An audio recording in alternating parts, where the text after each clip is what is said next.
Amiga, alam mo ba ang kumakalat na balita ngayon dito sa ating bayan? Oo, kinalulungkot ko nga ang nangyari.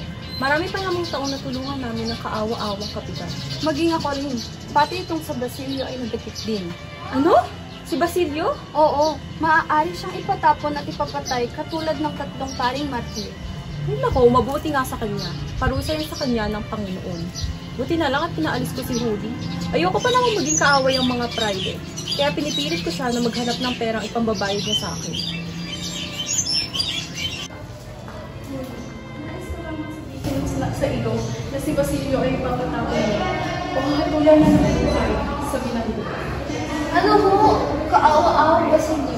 Hindi ko man lang siya nagawang tulungan sa kanyang sinapit. Ganun nung isa na rin si Kapitan Tiago na siyang tumutulong sa kanya. Tumahan ka, Huli. Dahil walang mangyayari kung ikaw ay iiyak lamang dyan. Ngunit hindi ko na alam ang aking gagawin. Isa lamang ang tanging paraan para siya ay aking matulungan.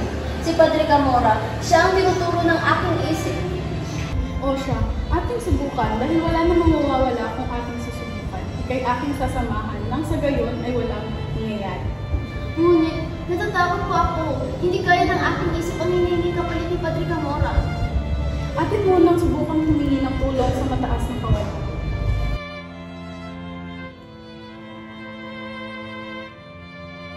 Tulong sa mataas ng kawan. Kahit regaluhan mo siya ng sikapat at tabang. Ang kawani? Sige po, samahan niyo ako.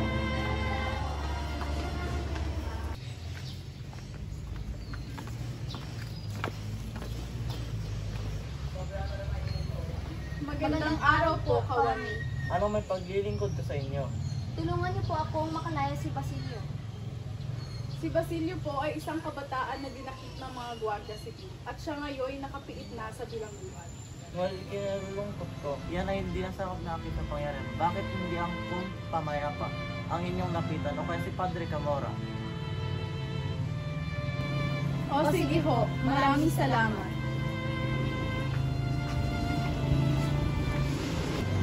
Si Padre Camora lamang ang makatutulong sa iyo. Siya ang nagpalaya sa iyong lolo at tiyak mo siya rin ng susi para makalaya ang iyong kasintahan. Umuwi na tayo, Hermana. Ayoko, natatakot ako. Tumigil ka hangal, ngayon ka pa tatalikod, darito na tayo, mabait siya. Sundin mo lang ang gusto niya. Wag po, parang awan niyo na po. Ayoko makipagkita sa kanya. Huwag kang mag-iskandalo. Mapapasama ka. Pasok! Pasok! Pasok! Wag po. Umanhig ka na! Papaano na si Basilio? Hahayaan mo na ba siyang malibig sa kanyang sariling hukay?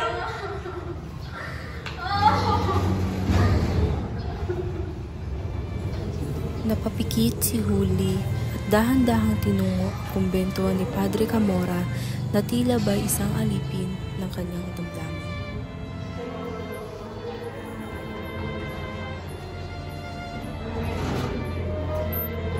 Anong ipaglilingkod ko sa iyo, Huli?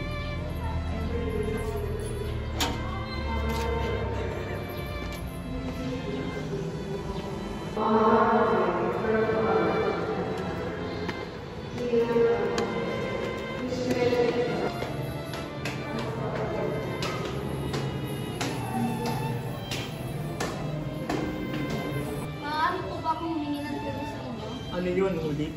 Si Basilio ay nadakip at wala na akong malapitan.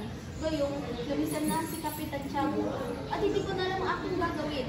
Nagmamakaawa ako sa inyo. Tulungan niyo ako. Huli, batid kong alam mo ang kapalit ng iyong hinihingi.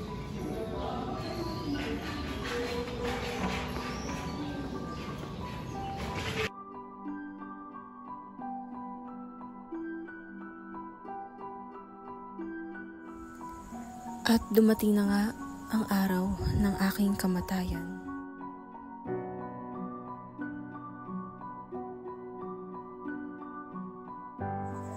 Nang nasaksihan kong abusuhin at angkinin ng kura ang aking katawan.